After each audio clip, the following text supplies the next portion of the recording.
Tonight, we're tiptoeing through our quiet episode. Pray silence for the tight-lipped Jimmy Carr. The soundless Sarah Basco. The muffled Andrew Maxwell. And the unspeakable Alan Davies.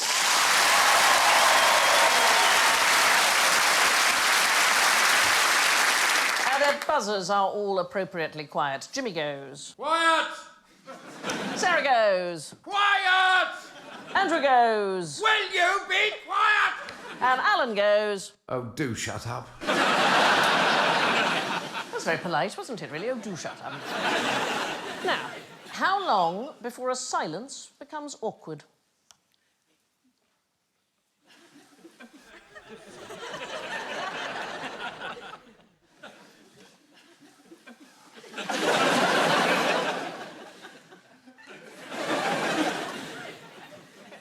OK, it's about now, I think. It's about... That could have been the whole... It was horrible, wasn't it? I think it's really awkward when you can hear your own stomach gurgle, especially if it's a gig. Yeah. That's always a sign. Oh, this isn't going my way. Yeah, that's not a good sign. I think comedy is quite a lot like sex, that if they haven't made a noise for a while, change what you're doing. You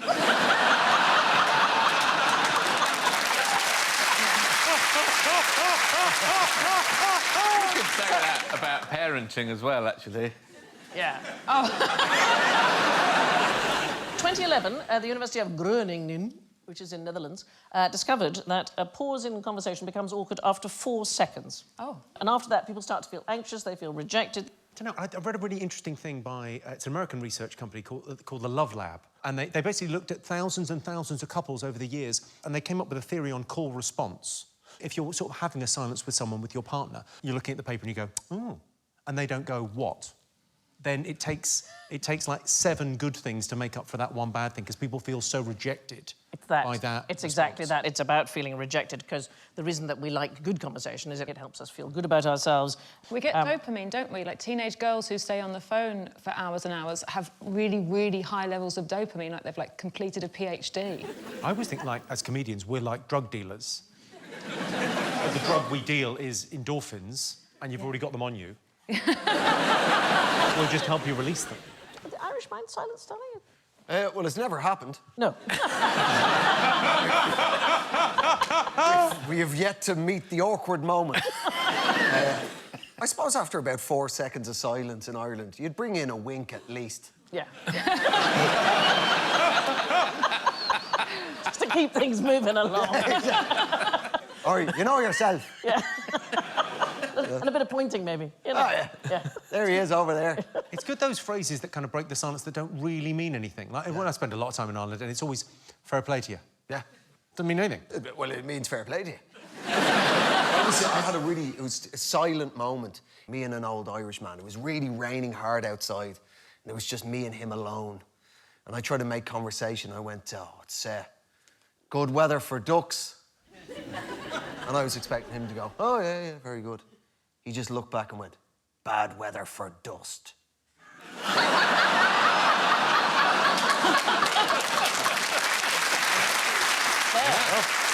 Fair enough. Some cultures have a different attitudes. The Japanese have a concept, something called harage, and basically it means belly talk. And the idea is that you use a prolonged silence in business negotiations. And they're content with an average silence of about 8.2 seconds, so twice as long as we are. So I think it's very much a cultural attitude to it. Maybe that's why, especially in dating, you do feel the silence a lot, because usually the instinct is, he's awful. A couple of bottles of wine and 2 years later, there you are. Let's buy a flat. Yeah. Well, isn't that the theory? When you look at someone, you either want to kill them or you want to... Yeah, if you're looking someone directly in the eye, it's either kind of sexual or aggressive after about 3 seconds. It's one or the other. You can't... Not both? It's not neutral, Alan. Oh. That's sexual. Too easy!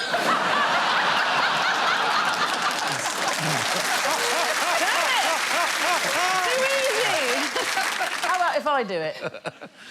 Just aggressive. What does it count when you're on the other end of the phone and you're negotiating and then you don't say anything? You put the phone down and walk away like they do in films. Yeah, well... When they get back, the other person's tripled the offer. You can throw an argument in your favour. I had a friend of mine who did a lot of negotiating, and he had a pronounced stutter. And somebody would say, I'd offer you 3,000, and he would go, and they'd go, OK, 4. And he said, I was going to say fine.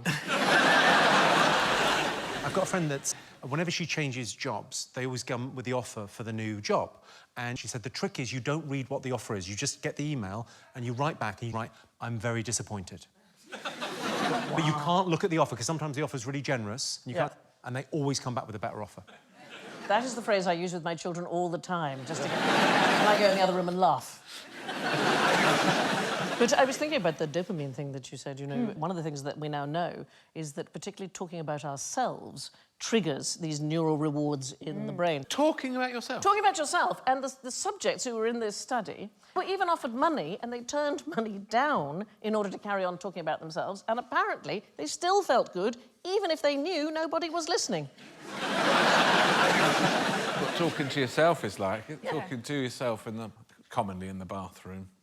Sometimes my kids walk past and go, who are you talking to? What do you talk about in the bathroom, Lynn? How to get out. There you have it. Scientists have found you can't even pay us to shut up about ourselves.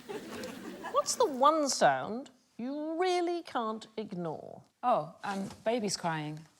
I think that is true for... is it true for boys? I was going to say Wu-Tang Clan. What is that? Wu-Tang Clan, Killer Bees on the Storm. Wu-Tang Clan, you know. Method Man. RZA, Method Man. Ghostface Killer. You know Ghostface Killer, Sandy. Keep going till we get to Gangnam Style. Gangnam Style? I knew you from somewhere. I would say our fridge makes a noise if you leave the door open. Ooh. I never hear the fridge until the noise stops. That sounds like a trailer for a horror film. Yeah. The silence of the fridge. Yeah. Everything I own warns me all the time. I used to have a microwave. When it stopped, it went ping. And now it goes beep, beep, beep, beep, beep, beep, beep, beep, beep, beep. Is it reversing? Beep, beep, beep, beep. But it keeps reversing forevermore, until there's a power cut. Do you think the people making white goods for your house have seen you on this show? My car bleeps. If I'm in reverse, it bleeps. And if I'm near something at the back, it bleeps. It does a different bleep if I'm near something at the front. Who's letting you drive? It's got 3 bleeps. And then on top of that, my wife's next to me going, this car's making too much noise. And all the kids go, oh, what's all this bleeping? Shut up! Shut up! I can see nothing behind! I can see nothing in front! I know I'm in reverse! I put it in myself!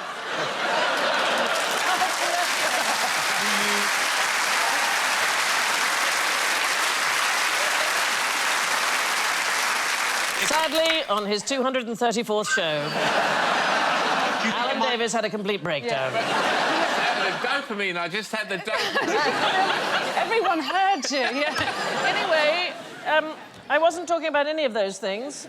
Is it the sounds that iPads make on planes? No, technically we are talking about the one sound a child cannot ignore. Oh, ice cream van. No. It's the sound of a woman's voice, is what we now know. So children tend to sleep through fire alarms and so on. They tend to sleep through them. It's partly because they sleep more deeply. I read about this, so they were going to have a smoke alarm that had a voice coming out of it if it was in a child's bedroom. Absolutely right. There is a really strong response to a maternal voice, and that is why there's going to be a new kind of smoke alarm with a female voice, so they've been testing them. I don't know if this would do it for me. It was a woman's voice going, wake up, the house is on fire. No, you want a bit more urgency. I think that might be better than the alternate. My mother was an incredibly sweary woman. Yes. And I think if she'd recorded a fire alarm, it would have been just filth. It would have been like a pirate was doing it. Dundee University, working with Derbyshire Fire and Rescue, they tested smoke alarms in 2017 on sleeping children, and it is astonishing the difference. The woman's voice will wake the child up 86 to 91% of the time, whereas a tone alarm just over 50%. Apparently, incorporating your child's name into the recording makes no difference whatsoever. Call a little girl Frank, and they wouldn't make any difference. I think if you use your child's name, that's when they ignore you. Yes, I do. They hear their name and think, uh-oh. Yeah. Why that thing when they use your full name? If I was ever referred to as James, it would... Oh, I'm in a lot of trouble here. Yes. What are your middle names? Anthony Patrick. Did they sometimes use the lot? Then you're really in this shit. I think that's called a judge. You're in court.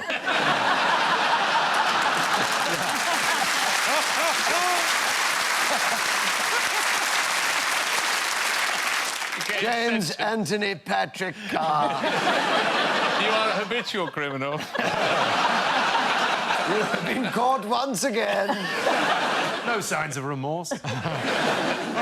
So children can ignore these alarms, but the ability to ignore noises is not unique to humans. So they have discovered that mice also have a noise-cancelling function in their brain. What noise might mice want to cancel out? Other mice? Well, that's sort of, yes, heading in the right direction. Are the mice having sex? Because they apparently do it all the time. Really? Is it very loud? I have no idea of the volume. I'm not there, creepy, outside the nest. No, it's the sound of their own footsteps, because imagine it'd be very annoying. I think you're thinking of the little mouse with clogs on. I think that's a nice sound. Yeah, but if you were a mouse and you're very close to that sound, then you can't hear predators. So they actually cancel out the sound of their own... Have you seen the new tinnitus app? Sorry? So if you have, like, a ringing in your ears constantly, so what it does is it basically, you listen to it, and you get exactly the same ringing in your ears on the phone. Right. And you listen to this thing, and then you practice turning on and off the phone, and eventually your brain learns to turn off the tinnitus in your own head. If that is true, that is the most brilliant thing. It's genius, yeah. Actually, there is a phenomenon where people can hear things which are not there, and that is called musical ear syndrome, and that's when you hear music that isn't there.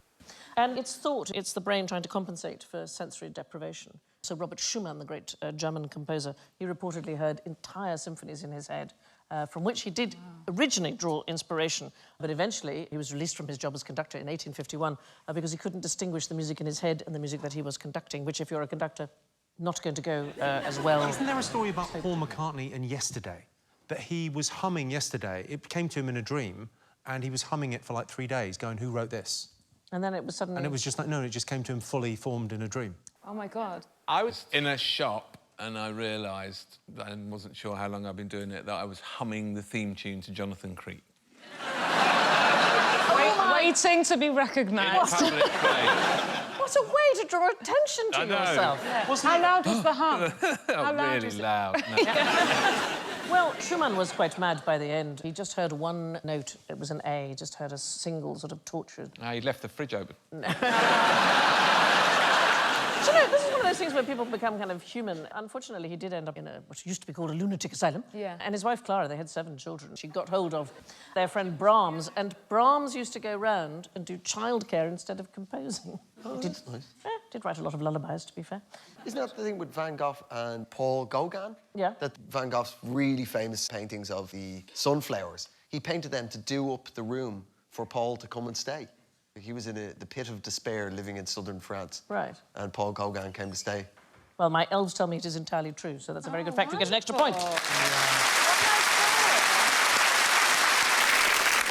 Sometimes our brains block out sound that is there and hear sound that isn't. Sorry, what was that? Oh. Thank you very much, Alan. I picked it up myself. What's the most... What's the most dangerous thing to do in bed?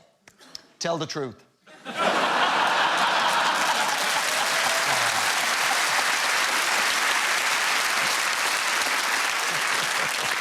Anybody else?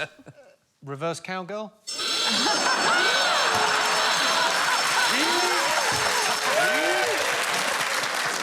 They had that locked and loaded? There was some suggestion you might say that, darling. Is it a particular favourite?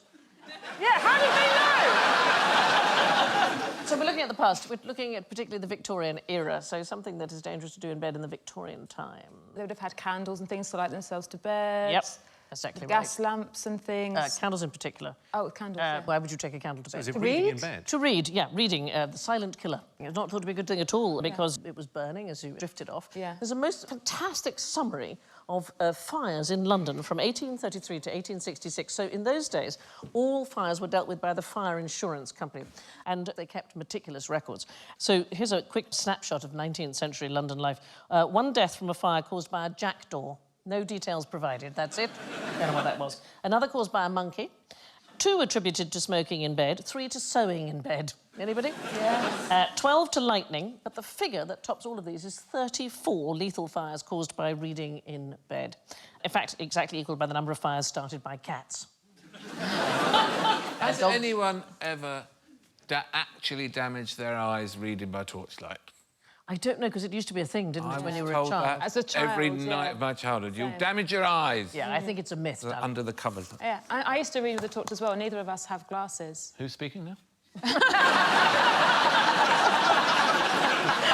It's your fire alarm. When I was at university, there were 2 students who wanted to go off-grid. You know the Oh, yeah. types? They wouldn't even wear shoes for some inexplicable reason, and they wouldn't have electricity or gas or anything, and they used newspaper for loo paper and candles, and they knocked a candle over in the toilet and burnt the house down. It was sad. It was a beautiful old house on the beach in Whitstable, but it was funny. Maybe it wasn't their fault, maybe it was spontaneous combustion. Or a jackdaw. Yeah. 1,255 fires attributed to spontaneous combustion. Used to be a thing that Victorians were terrified Well, I was obsessed with that growing up. The idea that the fat was like wax and it was like the wick was inside and that's why it was so quick. But it's kind of stopped happening since the internet because there would be a video of it now.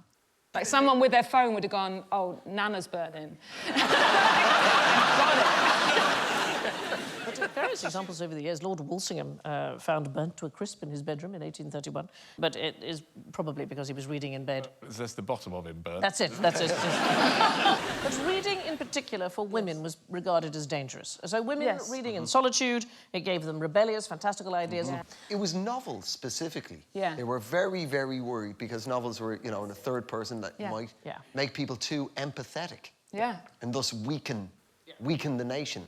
Another common hazard in the 1800s, of course, Christmas trees. Now, I dispute this. In those days, Christmas trees were lit with real candles. Yeah. Now, I am Danish. For the last 60 years, I've had Christmas lit with real candles, and so far, not a flicker of a fire. Just don't set the tree on fire. It's not complicated, but apparently it was so great a risk in this country that insurance companies refused... So you've got the candles on the Special tree? candle holders that hook onto the branch like that, and you just make sure, when you put the candle on, that there isn't a branch directly above. That is the key to it.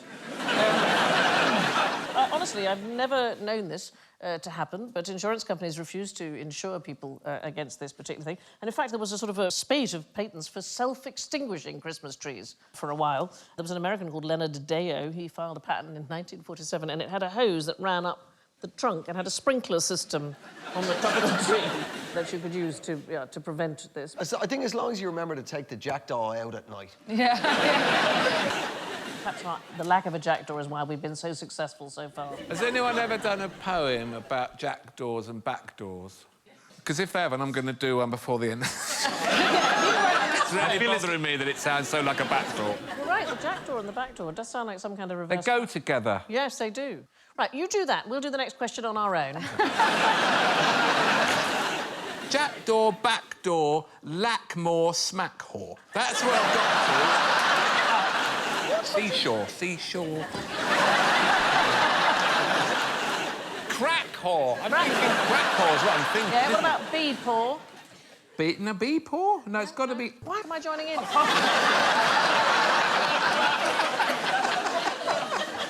She sells seashells down by the crack whore. Here comes a jackdaw flying in the back door. You carry on, darling. I've never been happier. Dopamine. Dopamine. Hacksaw.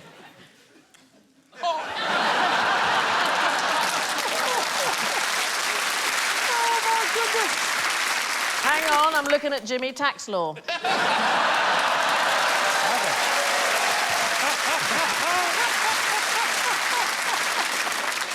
In all fairness, I don't pay tax either, but I don't get caught.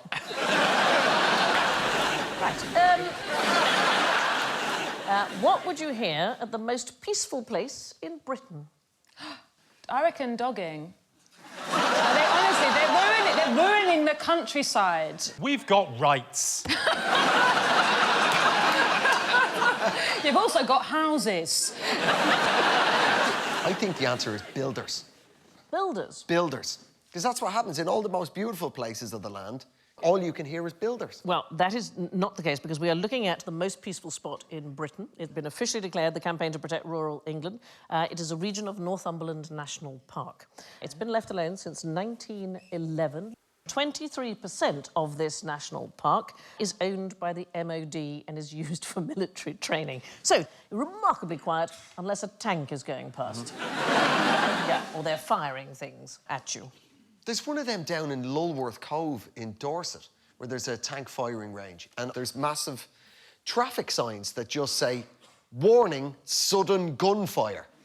I mean, I don't know about how the rest of you live, but all gunfire is sudden for me. Yes. I always wondered with that sign, it's a triangle with falling rocks, and it just says falling rocks. Yeah. That might as well just say, be lucky. Well, while you're driving along doing that, that's when you hit things, isn't it? You'll get little beeps just as they come just above your car. There won't be a beep. That's the annoying thing. There'll be no beep for You ain't got a that. beep There up won't there. be a roof beep.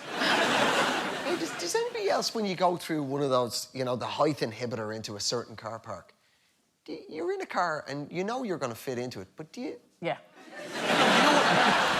I'll tell you what my one is. I'll be driving along on the motorway, and there'll be fog, and I'll drive like that.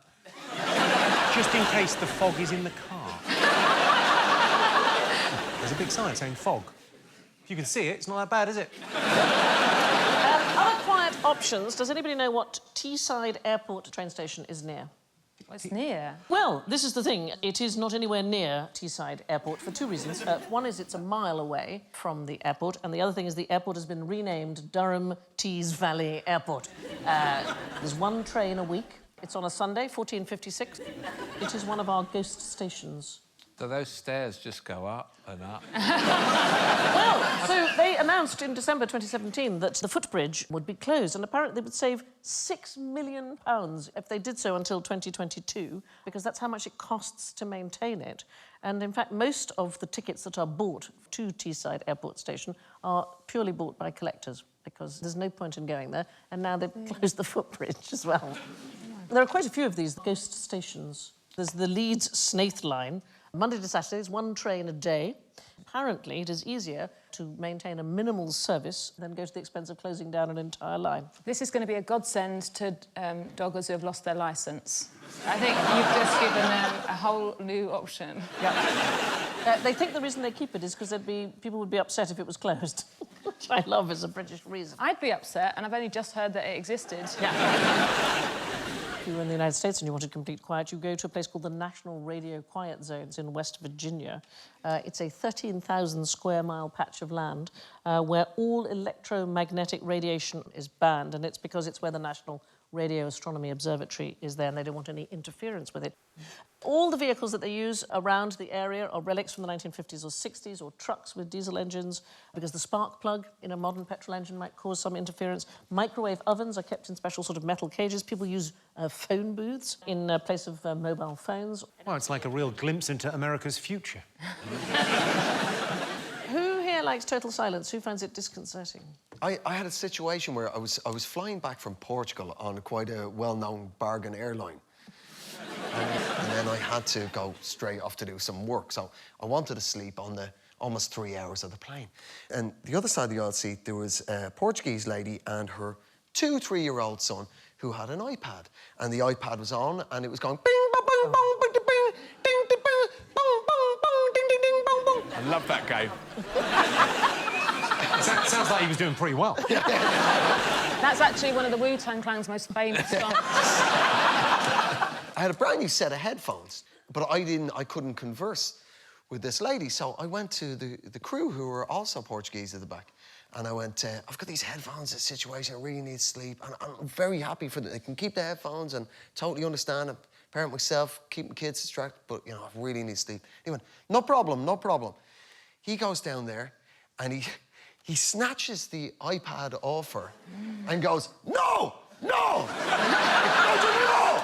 No!" And then he takes the iPad and he bonks her over the head with it. Oh, my goodness! Then he turns around to me and went, "Enjoy your flight."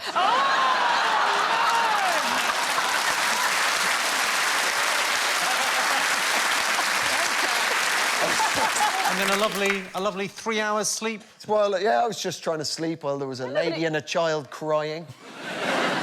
Wow, that's one way of dealing with it, isn't it? Now, how do you quell a carnivorous plant? By quell, so do you mean sate it or stop it wanting? Stop it being able to actually function. So let's have a quick look. Okay. Let's have a look at a Venus flytrap, OK? So you know the theory behind the Venus flytrap. Fly away! Fly! From your life! Fly! Have a look at a video of it actually functioning, because it is the most extraordinary thing. So watch it just closing up now.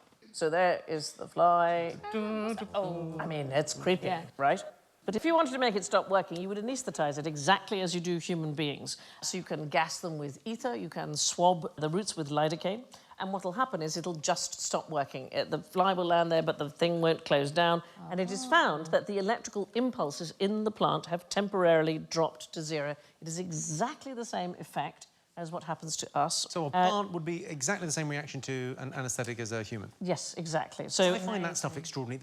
You know, this fentanyl stuff that's 1,000 times more powerful than heroin as an opiate. And drug dealers in the States now are selling fentanyl, but they're having to cut it with heroin to take the edge off.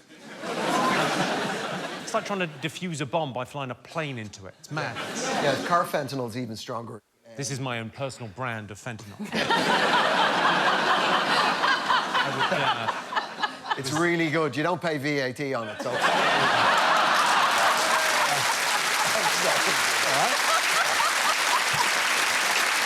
Whether you're a cop or an ambulance personnel, when they pick up somebody who's OD'd from carfentanil, they've got to wear extra thick gloves, because you just touch skin to skin, would still you'll have some OD. effect on you. Through your skin. So why does anyone take it? I think it's very Moorish. We don't entirely know how anaesthetics actually work. We do know that something like lidocaine works by stopping local neuron signalling to the human brain, but it also seems to work on plants, and the truth is we don't really know how anaesthetics work. Can I just show you something which I hadn't seen before, but maybe you have? I'd never seen a Venus flytrap in flower, and actually they're rather beautiful, because you only ever see it when it's looking sort of slightly vicious.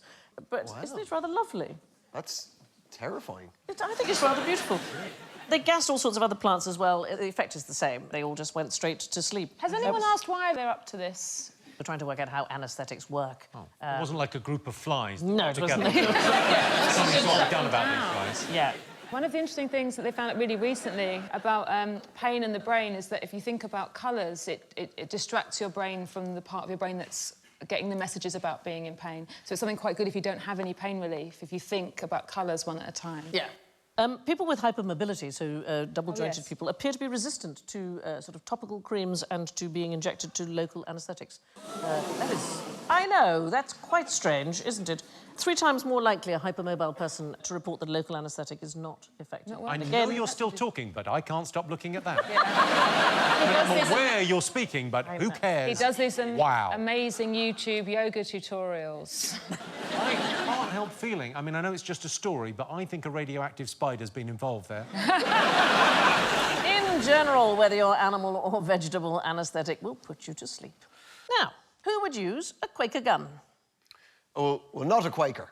They're famously pacifists. They are famously pacifist, and so is the gun.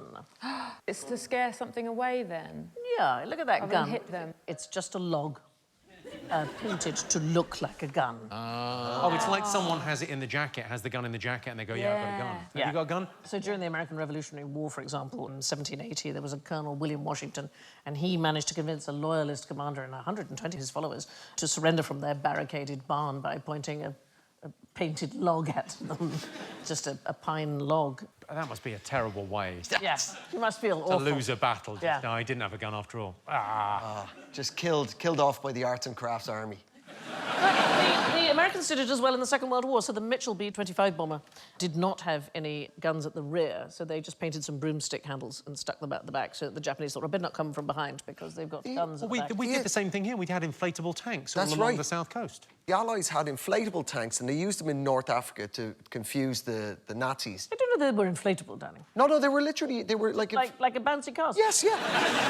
And to show that they had a sense of humour about it too, the Germans dropped wooden bombs on them. Well, I knew that we had fake stuff, but I did not know that it was made... I mean, honestly, like you just... Yeah, like a girlfriend. I think, darling, that they were made of canvas, if I'm honest with you. Still pretty funny for a Nazi to send like a wooden bomb back. Just there back at the base, just coughing away. It's going to be funny. Don't do that accent with that haircut.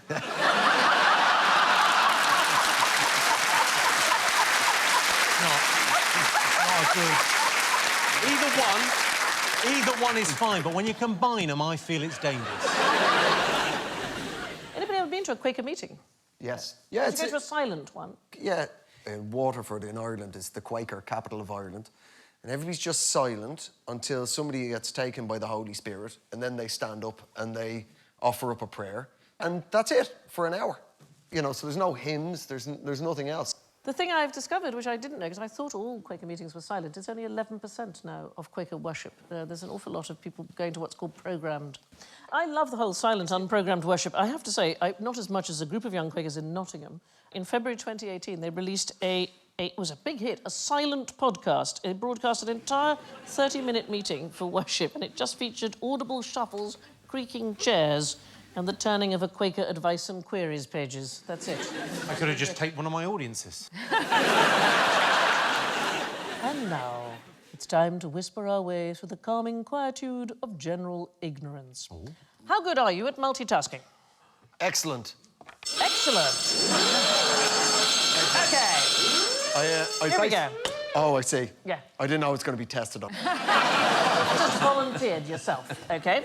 So I want you to take this stack from here and recreate it exactly the same on this one, and you can have to move them one at a time, OK? Oh, right. But while you're doing it, I want you to recite the alphabet backwards. Ooh. Well, I can't do that anyway. I mean, I don't think I can do it forwards, like.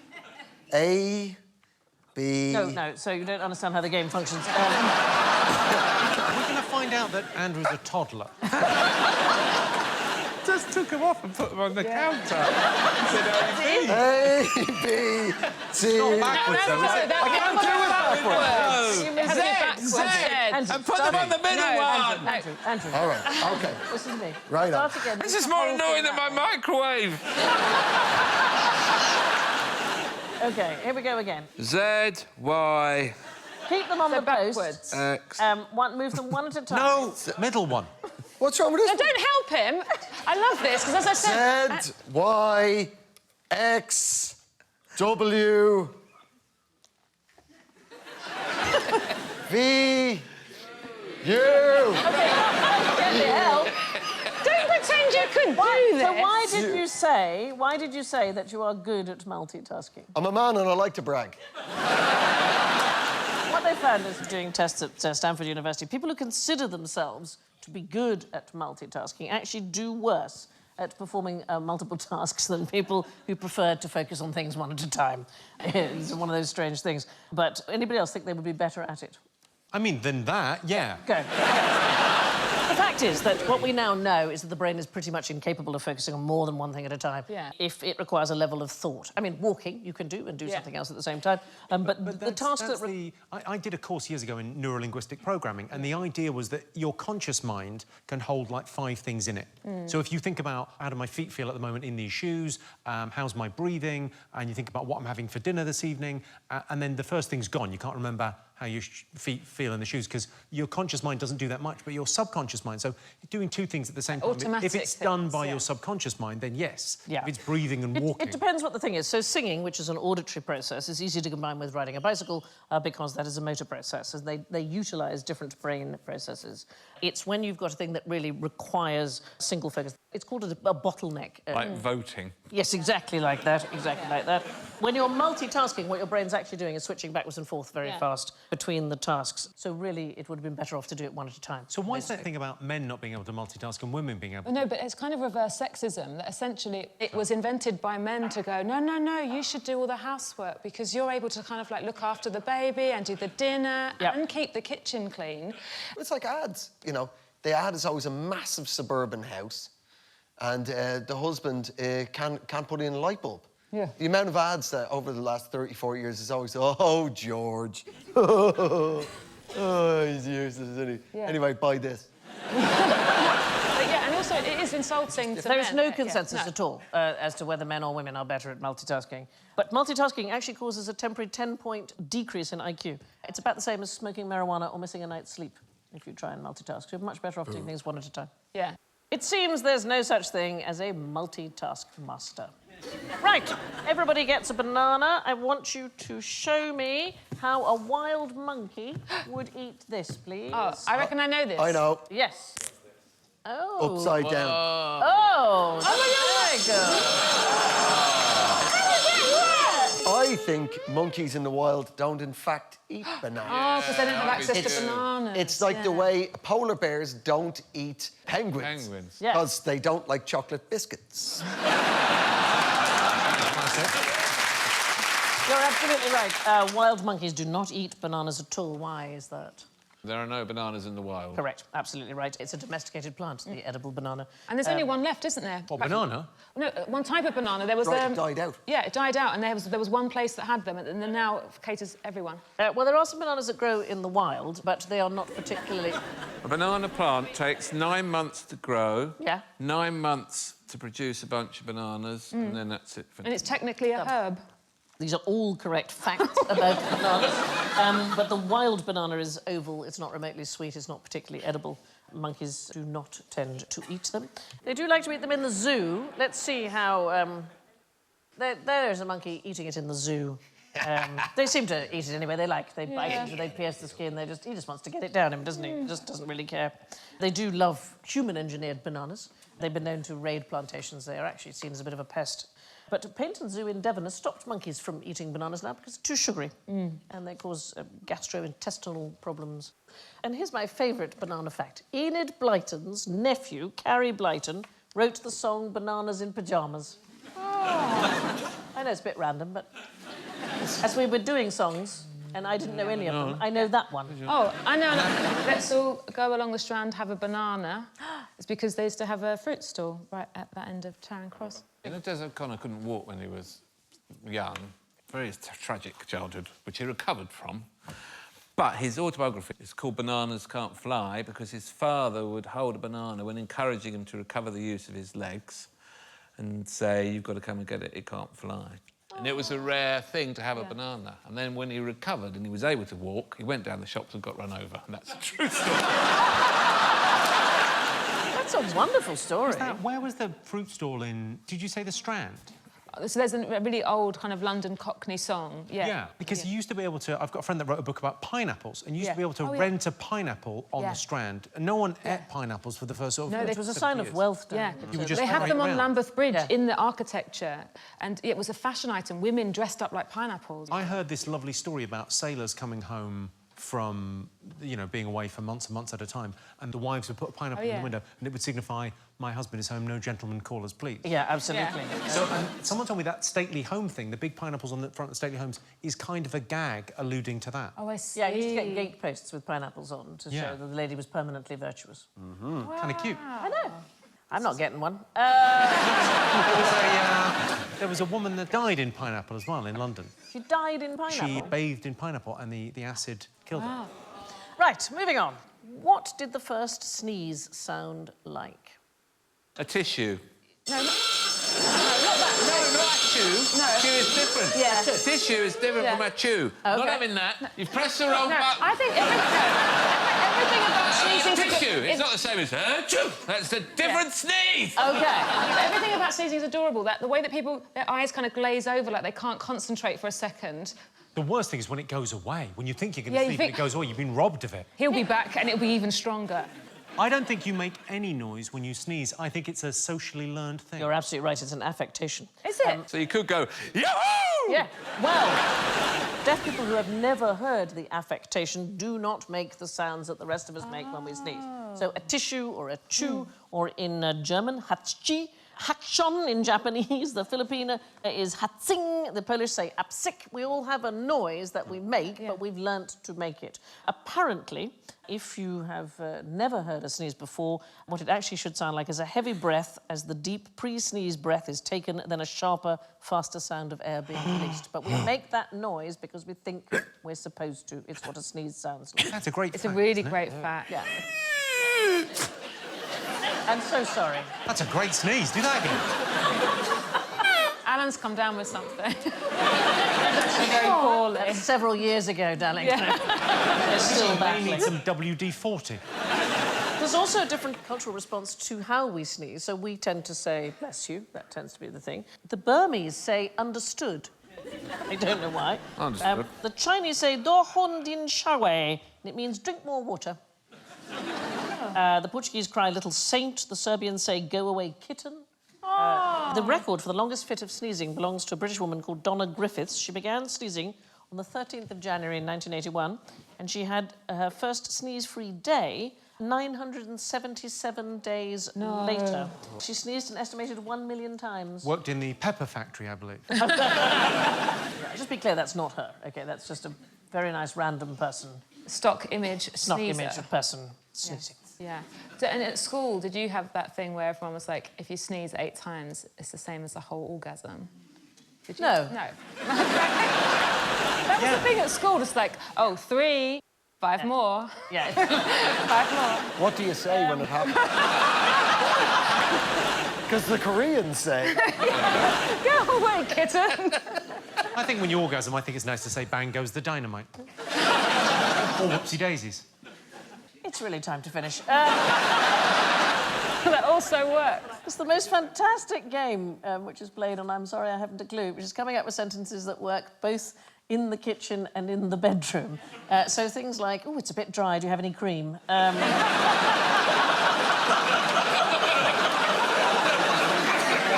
I prefer your mother's, that kind of thing.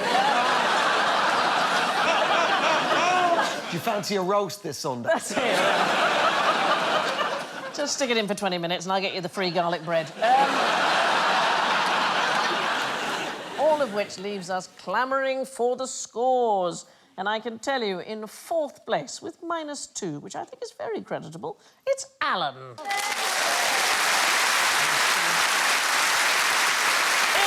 3rd place, with -1, Sarah. In 2nd place, with a full 3 points, Andrew. In 1st place, with 7 actual points, it's Jimmy.